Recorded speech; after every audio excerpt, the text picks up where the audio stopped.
yamna I appreciate tawi yam fai sasiguman ha kaya ama hairok tesi thorok poisnu hairok kinata Manipur ki mafam kadingma thorok tangasi Manipur yamna koi vibrant toiba youth ki powers na kena toroga mang tharaga koi samaj achumma direction satpa ngamu oisnu aina mongol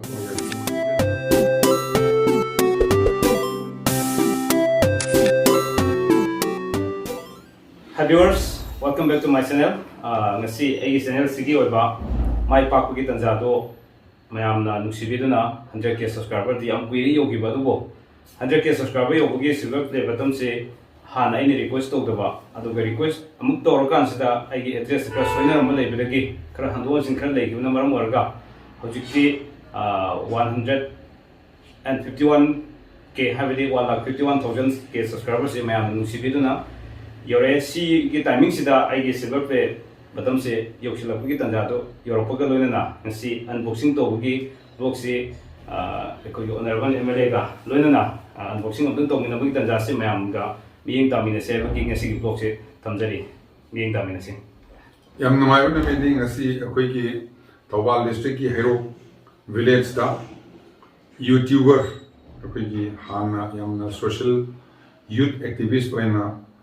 Laizaba, koi Nagolia lady, Katamjara, Laish, and Hawaii or Kanda, Sakari, Tavok, the way Moti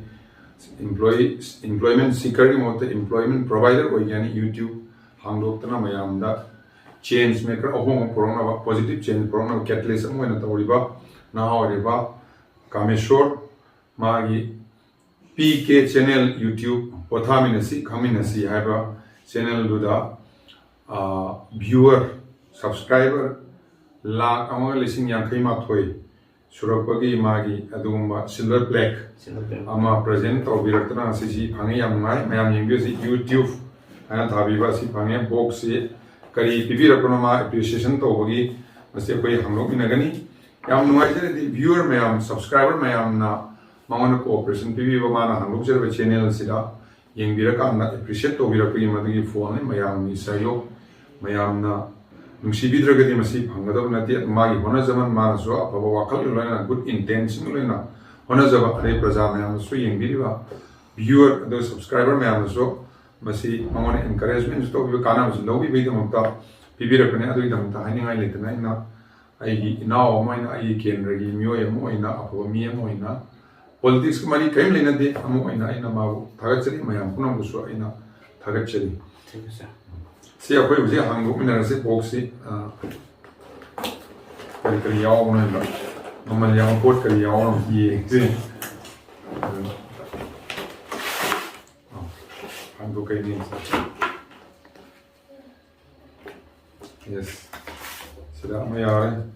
Do you remember your first subscriber and your 100th? Nangi aham subscriber kanaro ning sing brahay. I don't think Simataka, I do a Sama, Samsana Sama, La Sama Sudu Kanano, Adumani, or your 1,000th listening number Sudu Kanano, I think 1 lakh sugar subscriber. So, I'm a subscriber, I'm a Yana Tikoropa, Namapa, and the Sama Suba, listening number Suba, Lakh Masuba. See, come with the Kali, more than appreciation. I'm baby and we don't thank you ever. Gratitude put the Kali. See, let's see you go through it, but then paragraph. See, okay. Then somebody see whether you palm me. Can I make out also YouTube is symbol? Channel Nomi POTHAMINASI, KHANGMINASI. Meteorology was in way for them wrong, but I say, congratulations. Thank you, sir. Yang nungajay mayam na nuksibiduna sige thaksi yoba yobadi yang kuire adobo kitang aimonda kara aina sige aigi address thabada kara soi ki yoba tare adi mai namda kara soi ki baduna matam gra di paara le ru tare aigi keno se YouTube company bibi bai ki riwat se adobo ngasi bi yoro kan se da maroina aigi khwaidigi guru omona khanjari bai honorable MLA mingona panjarabada Kogi Dr. Touminare Sam, Kogi Sir MLA Siga, Manaka, unboxing to Minabagi Maramdi, the same Havamatonda, Equise, Nasi ꯍꯧꯒꯠꯂꯛꯏꯕ ꯅꯍꯥꯁꯤꯡꯁꯦ ꯂꯥꯏꯔꯤꯛ ꯂꯥꯏꯁꯨ ꯇꯝꯃꯀꯥꯟꯗ ꯃꯔꯨꯑꯣꯏꯅ ꯑꯩꯈꯣꯏꯁꯤ ꯁꯔꯀꯥꯔꯒꯤ ꯊꯕꯛ ꯇꯧꯒꯦ ꯍꯥꯏꯕꯒꯤ ꯋꯥꯈꯜꯂꯣꯟꯗ ꯁꯨꯝ ꯉꯥꯏ ꯂꯩꯅꯕꯒꯤ ꯋꯥꯈꯜꯂꯣꯟ ꯂꯩꯕ ꯍꯥꯏꯇꯥꯔꯦ ꯁꯤ ꯅꯠꯇ꯭ꯔꯒꯁꯨ ꯄꯩꯁꯥ ꯇꯥꯟꯕ ꯌꯥꯕ ꯂꯝꯕꯤꯁꯤ ꯌꯥꯝ ꯂꯩ ꯍꯥꯏꯕꯁꯤ ꯑꯩ ꯉꯁꯤ ꯃꯌꯥꯝꯗ ꯁꯨꯝ ꯎꯠꯊꯣꯛꯆꯅꯤꯡꯕ ꯍꯥꯏꯇꯥꯔꯦ ꯇꯁꯦꯡꯅ ꯁꯤꯃꯛꯅ ꯌꯥꯝ ꯍꯦꯛ ꯐꯨꯜꯐꯤꯜ ꯑꯣꯏꯕꯃꯛꯇꯤ ꯅꯠꯇꯦ ꯑꯗꯨꯃꯛꯄꯨ ꯇꯁꯦꯡꯅ ꯑꯩꯅ ꯍꯣꯠꯅꯖꯔꯨꯕ ꯃꯌꯥꯝꯗꯣ ꯁꯤꯒꯤ ꯄ꯭ꯂꯦꯁꯇ ꯂꯥꯛꯑ ꯃꯇꯝꯗꯗꯤ ꯑꯩꯅ ꯋꯥꯈꯤꯕ ꯃꯌꯥꯝ ꯂꯣꯏꯅ ꯀꯣꯛꯑꯦ ꯍꯥꯏꯕꯁꯤ ꯊꯝꯖꯔꯤ ꯍꯥꯏꯇꯥꯔꯦ ꯑꯗꯨꯅ ꯃꯌꯥꯝꯁꯨ ꯃꯌꯥꯝꯅ ꯑꯩꯅ ꯊꯝꯖꯔꯤꯕ ꯆꯦꯅꯦꯜꯁꯦ ꯑꯩꯗꯤ ꯃꯌꯥꯝꯒꯤ ꯀꯥꯟꯅꯅꯕ ꯈꯔ ꯁꯨꯝ ꯊꯝꯖꯕ ꯉꯥꯛꯇꯅꯤ ꯍꯥꯏꯇꯥꯔꯦ ꯑꯗꯨꯅ ꯃꯌꯥꯝꯁꯨ ꯑꯗꯨꯝ ꯍꯣꯠꯅꯃꯤꯟꯅꯁꯤ ꯇꯧꯕ ꯌꯥꯕ ꯏꯁꯥꯅ ꯇꯧꯕ ꯌꯥꯕ ꯌꯥꯝ ꯂꯩ ꯑꯗꯨꯃꯛ ꯇꯧꯃꯤꯟꯅꯁꯤ ꯍꯥꯏꯕꯁꯤ ꯉꯁꯤꯒꯤ ꯕ꯭ꯂꯣꯒꯁꯤ ꯑꯟꯕꯣꯛꯁꯤꯡꯒꯤ ꯕ꯭ꯂꯣꯒꯁꯤ ꯊꯝꯖꯔꯒ ꯁꯤꯒꯤ ꯇꯥꯟꯖꯥ ꯂꯧꯖꯔꯒ ꯃꯌꯥꯝꯗ ꯊꯝꯖꯔꯤ ꯍꯥꯏꯇꯥꯔꯦ ꯑꯔꯣꯏꯕꯗ ꯃꯌꯥꯝꯅ ꯅꯨꯡꯁꯤꯕꯤꯗꯨꯅ ꯁꯕꯁꯀ꯭ꯔꯥꯏꯕ ꯇꯧꯕꯤꯔꯛꯄ ꯈ꯭ꯋꯥꯏ ꯈꯨꯗꯤꯡꯃꯛ ꯚꯤꯌꯨꯋꯔꯁꯤꯡ ꯈꯨꯗꯤꯡꯃꯛ ꯑꯃꯗꯤ ꯌꯨꯇ꯭ꯌꯨꯕ ꯀꯝꯄꯅꯤꯗꯁꯨ ꯆꯦꯅꯦꯜ ꯑꯁꯤꯒꯤ ꯃꯥꯏꯀꯩꯗꯒꯤ ꯉꯝꯈꯩ ꯂꯩꯇꯅ ꯊꯥꯒꯠꯆꯔꯤ ꯍꯥꯏꯕ ꯋꯥꯐꯝꯁꯤ ꯊꯝꯖꯔꯤ ꯑꯩꯁꯨ ꯍꯦꯛ ꯈꯤꯇꯪ ꯍꯥꯏꯒꯦ ꯌꯥꯝ ꯅꯨꯡꯉꯥꯏ ꯑꯩꯈꯣꯏꯒꯤ ꯀꯥꯃꯦꯁꯣꯔꯅ ꯁꯤꯒꯨꯝꯕ ꯑꯃ ꯇꯧꯔꯛꯇꯨꯅ ꯍꯩꯔꯣꯛ ꯃꯁꯛ ꯇꯥꯛꯄꯤꯕ ꯍꯥꯏꯗꯤ ꯅꯍꯥꯁꯤꯡꯗ ꯋꯥꯈꯜꯂꯣꯟ ꯑꯗꯒꯤ ꯀꯔꯤ ꯏꯟꯐꯣꯔꯃꯦꯁꯟ ꯄꯤꯕ ꯃꯣꯇꯤꯚꯦꯁꯟ ꯄꯤꯕ toꯉꯥꯟ toꯉꯥꯟꯕ ꯚꯦꯔꯥꯏꯇꯤꯁ ꯃꯌꯥꯝ ꯇꯧꯕꯤꯔꯀꯥꯟꯗ ꯀꯟꯁꯇ꯭ꯔꯛꯇꯤꯞ ꯑꯣꯏꯕ ꯆꯦꯟꯖ ꯄꯨꯔꯛꯅꯕ ꯆꯦꯟꯖ ꯃꯦꯀꯔ ꯑꯃ ꯑꯣꯏꯅ ꯑꯍꯣꯡꯕ ꯄꯨꯔꯛꯄ ꯀꯦꯇꯂꯤꯁ ꯐꯣꯔ ꯄꯣꯖꯤꯇꯤꯚ ꯆꯦꯟꯖ ꯑꯃ ꯑꯣꯏꯅ ꯑꯦꯛꯇꯤꯚꯤꯁ ꯑꯣꯏꯅ ꯑꯃ ꯑꯣꯏꯅ ꯇꯧꯕꯤꯕꯁꯤ ꯌꯥꯝ ꯅꯨꯡꯉꯥꯏ ꯌꯦꯁ ꯑꯩꯈꯣꯏꯒꯤ ꯂꯩꯕꯥꯛꯇꯒꯤ ꯑꯩꯈꯣꯏꯒꯤ ꯁꯔꯀꯥꯔꯗꯒꯤ ꯑꯦꯛꯁꯄꯦꯛ ꯇꯧꯕꯒꯤ ꯃꯍꯨꯠꯇ ꯑꯩꯈꯣꯏꯒꯤ ꯁꯔꯀꯥꯔꯗ ꯑꯩꯈꯣꯏꯒꯤ ꯂꯩꯕꯥꯛꯇ how I can in what way in what manner I can contribute ꯑꯩꯅꯁꯨ ꯑꯩꯒꯤ ꯒꯣꯚꯔꯟꯃꯦꯟꯠꯅ ꯑꯩꯕꯨ ꯊꯕꯛ ꯄꯤꯒꯗꯕꯅꯤ ꯑꯩ ꯏꯃꯥ ꯂꯩꯕꯥꯛꯅ ꯑꯩꯕꯨ ꯑꯗꯨ ꯄꯤꯒꯗꯕꯅꯤ ꯑꯩ ꯑꯗꯨ ꯇꯧꯒꯗꯕꯅꯤ ꯂꯧꯕꯒꯤ ꯃꯍꯨꯠꯇ ꯑꯩꯅ ꯀꯔꯤ ꯄꯤꯕ ꯌꯥꯒꯦꯅ ꯈꯜꯂ ꯀꯥꯟꯗ ꯑꯥꯏꯗꯤꯌꯥ ꯑꯣꯏꯅ ꯒꯨꯗ ꯏꯟꯇꯦꯟꯁꯟ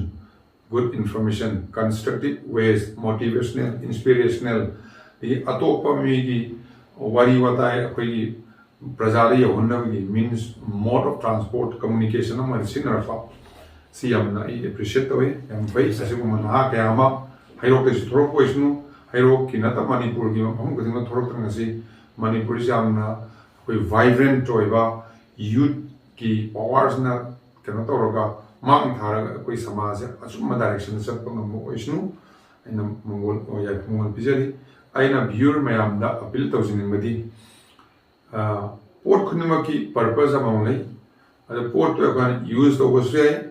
ꯁꯤꯖꯤꯟꯅꯕꯁꯨ ꯌꯥꯏ ꯑꯦꯕ꯭ꯌꯨꯖ ꯇꯧꯕꯁꯨ ꯂꯥꯟꯅ ꯁꯤꯖꯤꯟꯅꯕꯁꯨ ꯌꯥꯏ ꯃꯤꯁꯌꯨꯖ ꯇꯧꯕꯁꯨ ꯌꯥꯏ ꯁꯤꯖꯤꯟꯅꯕꯁꯨ ꯌꯥꯏ ꯑꯗꯨ ꯑꯃꯨꯛꯇꯪ ꯌꯦꯡꯕꯤꯔꯀꯥꯟꯗ please use it social media in modern times ꯍꯧꯖꯤꯛꯀꯤ rocket age IT ki world life matam siradi information is the strength. The information bhangedi social media is the fastest quite young mode of getting information. The information may be right or wrong. Used of you, please verify see the information ne akoi yaring akoi khuding na apaba entertainment mayam ngatang potha tension yam le stress yam le yam competitive yam fast world life sida problem yam ne rak matam sida ngak relax tam entertainment